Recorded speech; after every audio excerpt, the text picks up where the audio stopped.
ये बेटे को कुछ माइक बात करनी है? हाँ बेटा बोलो। प्रणाम गुरुजी। खुश रहो। प्रश्न पूछना। बोलो। मतलब जैसे कि आप कहते हैं कि कर्मों के आधार पर मिलता है फल, तो क्या राम जी ने भी कर्म कर्म पाप किया था जो उनको वनवास जाना पड़ा? हाँ तो बताया तो था हमने एक दिन कि नारद जी ने श्राप दिया था भगवान को। भगवान ने एक बार नारद जी को बंदर बना दिया था। उनके विवाह करने का मन हुआ तो बंदर बना दिया। तो भगवान को श्राप दे दिया नारद जी ने, हम पत्नी के लिए तड़प रहे हैं, तुम भी पत्नी के लिए तड़पोगे। तो फिर जब श्राप दिया तो श्राप को साबित करना था, सिद्ध करना था, सच करना था। तो फिर वो राम जी बन के आए और फिर श्राप को चरितार्थ किया। भगवान चाहते तो श्राप को स्वीकार ना करते, भगवान थे, लेकिन नहीं, भगवान ही मर्यादा का पालन नहीं करेंगे तो कौन करेगा, इसलिए उनको आना पड़ा। और पहले के लोग ज्यादातर बड़े बाल बड़े क्यों रखते थे? पहले के लोग क्या, आपने भी तो बड़ा कर रखे हैं बालों का। तो वो राम जी भी वो तो पुरुष थे ना, तो वो क्यों रखते थे? भाई राम जी 14 साल तक तो वनवास में थे, तो उनको तो बाल उनके तो वहां पे कटवाने नहीं थे। 14 साल में बड़े होंगे तो जटाएं बनती गई बनती गई बनती गई, जूड़ा बन गया।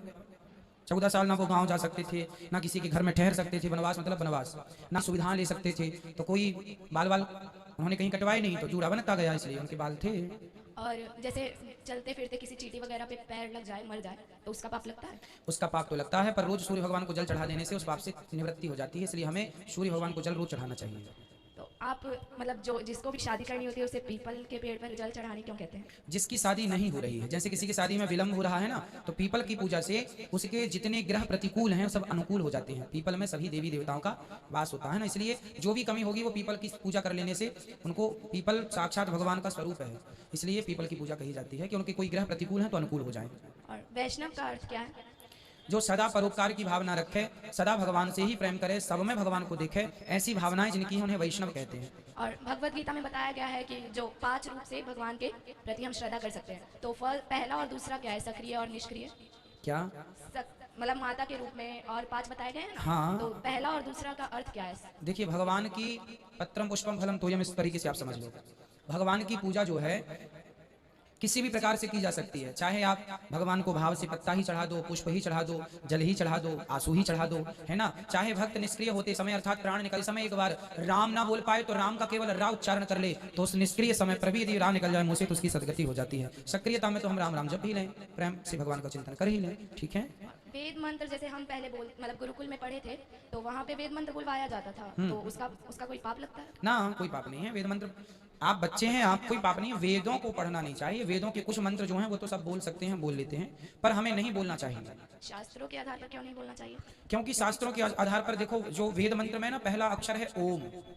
ओम कैसे बोलते हैं वेदों में? हरि ओम। जब हम ओम बोलते हैं ना तो हमारी नाभि पर जोर पड़ता है, साइंटिफिक रीजन है, नाभि। और महिलाओं के अंदर गर्भाशय होता है, तो जब आप ओम का उच्चारण बार बार करते हैं तो आपका गर्भाशय डैमेज होने की स्थिति में आता है। वेदों के उच्चारण करने से बहुत ताकत लगती है। वेद बोलना पड़ता है ना जोर से, हरि ओम गणानान्त्वा, तो जो जोर लगता है ना उस जोर से पेट की जो अतड़ियां हैं ना बिल्कुल हिल डुल जाती हैं, इतना ताकत लगती है वेद मंत्र बोलने में। तो आप ये ताकत लगाएंगे तो कहीं आपका गर्भाशय डैमेज ना हो जाए, इसलिए नारियों को वेद मंत्र नहीं बोलना चाहिए। प्रणाम गुरु। खुश रहिए, खुश रहिए। राधे राधे गुरुजी। राधे राधे। मेरा प्रश्न था कि जैसे नारी अशुद्धि में होती है तो फिर हम किचन का काम करते हैं, तो जो हल्दी मसाला है वगैरह वो छूते हैं, तो खाना तो हम ही को बनाना है, चाहे मैं अशुद्ध हूँ चाहे जैसे भी, तो फिर वो लड्डू को मतलब मानसिक पूजा करिए उस समय पर। घर में यदि कोई दूसरी महिला है जैसे देवरानी है या जेठानी है या तो वो हेल्प करें उस समय। कोई नहीं है तो फिर आप बनाइए, पर भगवान के लिए मानसिक पूजा। पति आपकी पूजा कर लें, भगवान बच्चे पूजा कर लें, कर लेते हैं, पर वो खाना जो मैं हल्दी मसाला उस समय भगवान को दूध का भोग लगाइए। हल्दी मसाला छूती हूँ, वही मसाला डब्बा छूती हूँ और फिर बाद में मतलब वही बनाती हूँ।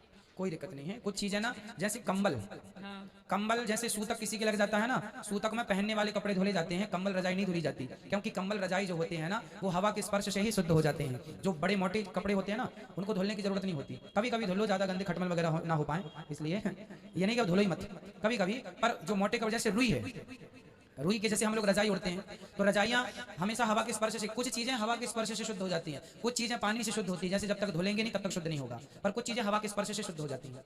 तो ये चीजें जैसे दाल चावल सब्जी रोटी सब चीजें, अनाज है हमारा, ये सब हवा से शुद्ध होता रहता है, छूने में नहीं हाँ, इसमें छूने का कोई दोष नहीं। और गुरुजी वो लड्डू गोपाल जैसे मंदिर में सुबह पूजा करती हूँ और फिर दोपहर को मैं नीचे ले आती हूँ लड्डू गोपाल को, क्योंकि कोई कहते हैं कि मतलब अकेले नहीं छोड़ना चाहिए उनको। ठीक है, अपने मंदिर में भगवान जी बैठ, राधा रानी जी रहे उनके पास में, तो कहाँ अकेले दो हैं तो वो लोग, तो मंदिर आप लिए कहाँ घूमेंगे? मंदिर में छोड़ सकते हैं। मंदिर में और कौन है? नहीं मतलब ऊपर मंदिर है, 25 गज खान है ऊपर तो मंदिर में और कौन कौन है? मंदिर में दुर्गा जी भी हैं, गणेश जी भी हैं। हाँ, तो सबसे बातचीत करते रहेंगे, वो कहाँ अकेले? और फिर जैसे मंदिर में जगह है, वो पत्थर वाली मंदिर है, तो मंदिर में जगह है तो मंदिर वहीं- नहीं होता, मंदिर। मंदिर तो वहीं सुला सकती हूँ। थोड़ा बिछा बिछा के सुलाना। हाँ गद्दे है। हाँ ठीक है, ठीक। खुश रहिए। गुरुजी प्रणाम।